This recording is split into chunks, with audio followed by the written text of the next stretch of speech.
Hey guys, welcome to this quick take episode. We're so excited to have you here with us. In the past, these quick take episodes actually were only available to those who financially supported the show through Apple subscriptions and Patreon. But due to popular demand, we have decided to shake up the perks for our supporters and will be releasing these quick takes on Saturdays to everyone, giving you all some extra free content that was previously unavailable to the public. And these quick takes are a little more laid back, and they're hosted by just one of us. So sit back, relax, and enjoy this quick take episode. Shazam! Boom!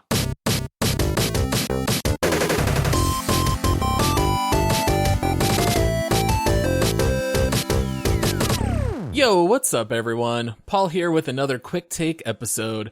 Really hope that you guys are enjoying these. But either way, we do want to thank you so much for your support of the show.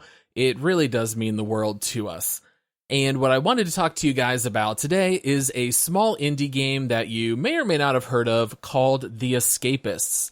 This is a game where you basically work on breaking out of prison. It's got those 8-bit graphics. It's kind of like a top-down view. It might have been something that you've seen along the way because they did also make a sequel.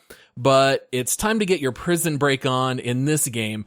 Basically, you wake up as an inmate on day one, and there are a series of 6 different prisons that you can pick from. And really, the only goal is just to successfully break your way out of the prison.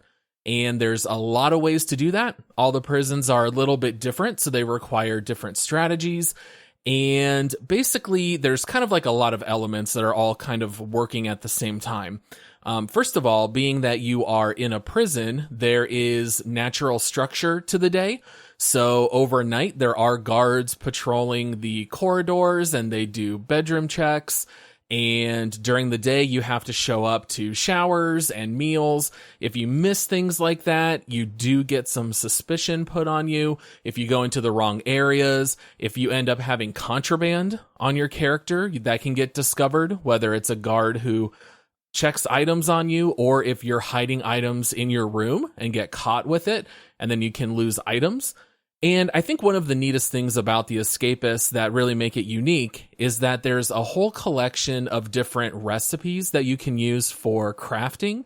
So for example, in the beginning, you don't start out with much. I think you might get like a comb and a toothbrush and maybe a handful of other things.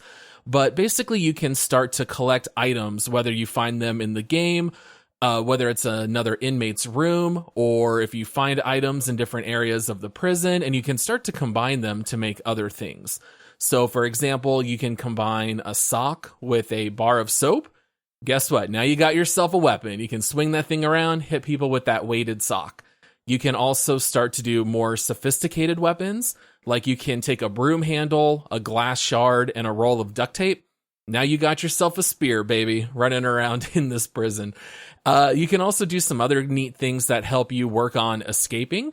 So, for example, you can take toothpaste and combine it with talcum powder, and it gives you a wad of putty, which you can actually use to press a key into, and it makes a mold of the key. So you can kind of imagine how you can use all these things together to start to work your way out of the prison. You can build things like pickaxes and shovels and lights, and even take guards' clothing and try to impersonate a guard and walk your way out of the prison. It's very neat. One of the things that's also pretty cool is that you can get different jobs around the prison. So you might work in the workshop, which is going to give you access to some different tools. You can work in the laundry room, which gives you access to guard clothing and things of that nature. And so basically, as you play the game, you can take on different work assignments, and that'll give you access to some equipment that you can try to smuggle or work with and use that job, which will also put you in a part of the prison you normally don't have access to. And so basically you can opportunistically use your job to either build things or to maybe, make your escape plan. And then the best way to exit is maybe from one of those job areas. And that might be where you launch your big escape. One thing that's kind of funny is that since the guards do patrol the grounds at night, if you're ever found outside of your room, of course, you're going to lose any contraband on you. They're going to put you back in your bed. You're going to lose all that progress. And I remember in one of my first playthroughs, I had played for a couple hours and finally had this like grand plan of how to escape. I end up escaping from my room at night. I went through a vent and I started running around on top of like the catwalk above the prison, and they realized that my body was not in the bed. And that's when I learned, oh, you can actually combine 2 pillows and a bed sheet, and that'll make a bed dummy that you can leave in your bed, and then they think you're there. And so kind of through like trial and error, you get to learn all these things in the game.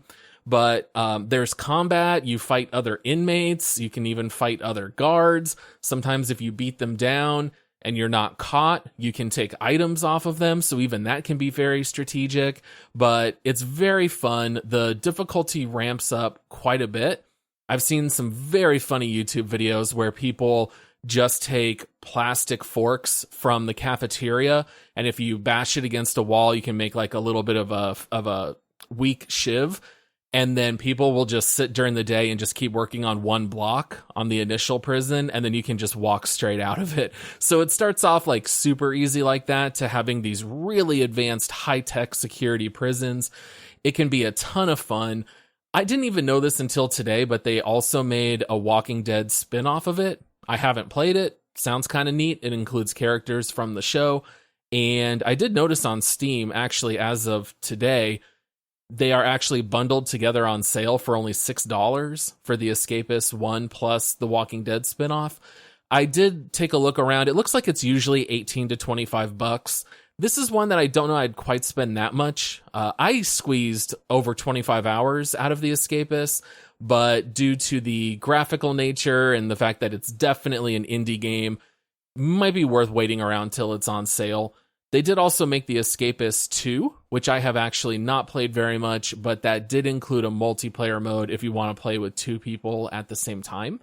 I did like the Escapist 2, but it was right on the right after playing so much of Escapist 1 that I was just a little bit burned out at the time. But one of these days, I'd love to get back to it. So anyway, the Escapist, if that sounds fun, crafting, fighting, making plans, escaping a prison, I think it's a ton of fun. Hopefully you guys will enjoy it too. So that's all that I got for you here today, and I'll see you guys next week.